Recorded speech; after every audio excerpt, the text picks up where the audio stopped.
بسم اللہ الرحمن الرحیم۔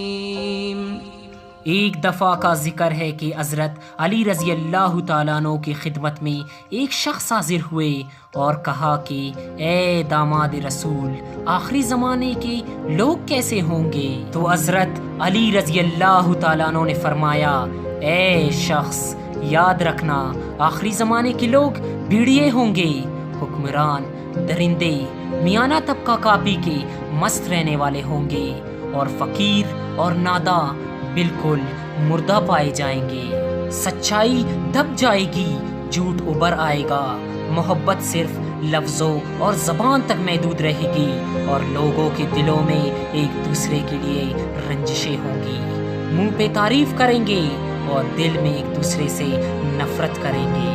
عزت اور پاک دامنی نرالی سمجھی جائے گی، شریف لوگوں کو بے وقوف سمجھا جائے گا، کم ظرف اور دھوکے باز کو عقل مند اور دوست رکھا جائے گا۔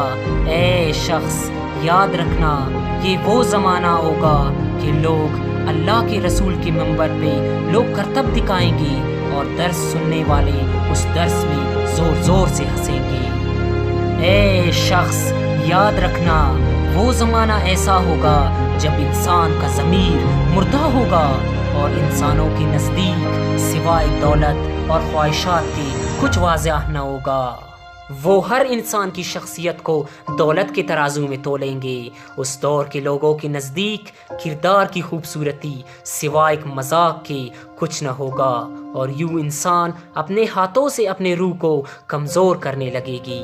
ان کی غذا سے لے کر آب و ہوا تک سب میں ملاوٹ ہوگی۔ تو وہ کہنے لگا، جب وہ زمانہ آئے تو مومن کیا کرے؟